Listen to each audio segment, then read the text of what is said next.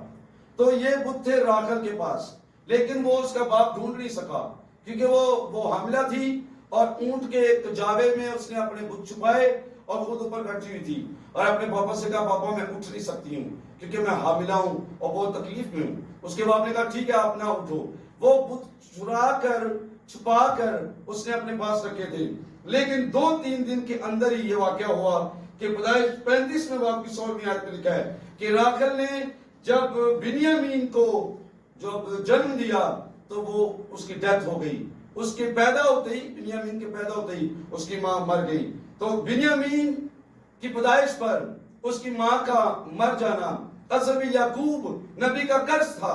یعقوب نبی نے اپنے منہ سے کہا تھا کہ جس کے پاس اب تیرے بت ملیں گے وہ جیتا نہیں بچے گا. تو اس لیے بنیامین جو نام رکھا گیا ہے وہ میرے دکھ کا بیٹا اس کے لفظی معنی ہے. تو یاد رکھیں کہ اپنی بیوی اور بچوں کے بارے میں بولنے سے پہلے، قرض کرنے سے پہلے، لعنت کرنے سے پہلے سوچ لیں کہ آپ کے الفاظ میں قوت ہوتی ہے، آپ کے الفاظ میں طاقت ہوتی ہے.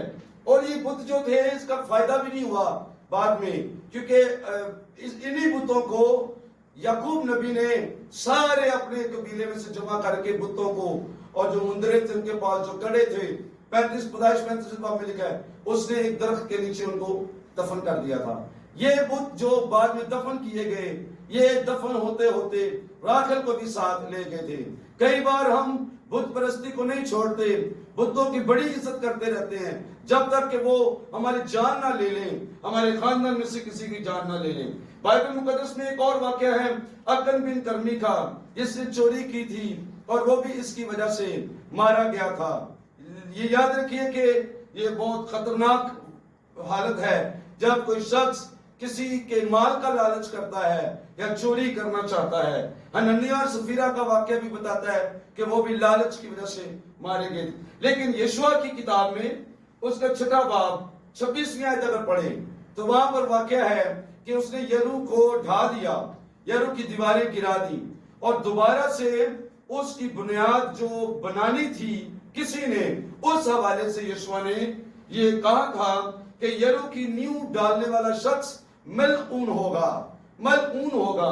اور جب وہ اس کی نیو ڈالے گا اس کا بڑا بیٹا کھو جائے گا یا مر جائے گا، اور جب وہ اس کے پھاٹک جب لگائے گا تو اس کا چھوٹا بیٹا مر جائے گا. یہ اس نے قرض کیا تھا یشوع نبی نے. تو پہلی سلاطین 16واں باب 34ویں آیت میں لکھا ہے بیت ایلی ہیل کا پلو تھا، ابرام اور چھوٹا بیٹا سجوب. اس شخص نے ہیل نے بنایا تھا، اس کو آباد کیا تھا یرو شہر کو. تو اس کے دونوں بیٹے اس کے لگاتے ہوئے مر گئے. مطلب یہ کہنے کا ہے کہ الفاظ کے اندر پاور ہوتی ہے. یشوع نبی کے الفاظ کے اندر طاقت تھی. جو کچھ اس نے بولا تھا وہ اپنے وقت پر پورا ہوا تھا. کرائسٹ نے بھی یہ فرمایا تھا یہ آسمان اور زمین ٹل جائیں گے لیکن میری باتیں ہر کس نے ٹلیں گی. اب غور کیجئے، اگر انسان کا کلام نہیں ٹلتا، اس کی زبان کے اندر پاور ہے، تو یہ بائبل مقدس جو خدا کا کلام ہے یہ ہرگز کبھی ٹل نہیں سکتا ہے.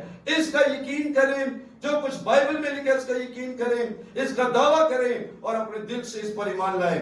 آپ ضرور برکت پائیں گے، آپ کے گھر کے حالات بدلیں گے، آپ کی زندگی میں معجزات ہوں گے اگر آپ اس زندہ بائبل، زندہ کلام کا یقین کر لیں گے.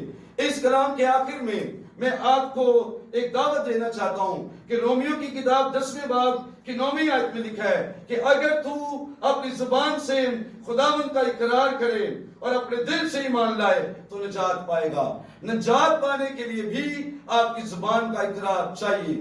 تو اگر آپ نے کبھی اقرار نہیں کیا اپنی زبان سے تو اپنی زبان سے خداوند کا اقرار کریں اور کہیں اے خداوند میں مانتا ہوں کہ تو میرا منجی ہے، تو میرا خداوند ہے، تو نے میرے لیے جان دی ہے، تو میرے لیے صلیب پر مرا ہے. اور مسیح کے کفارے کا یقین کریں اور اس کا اقرار کریں، آپ ضرور ہمیشہ کی زندگی کے وارث ہوں گے.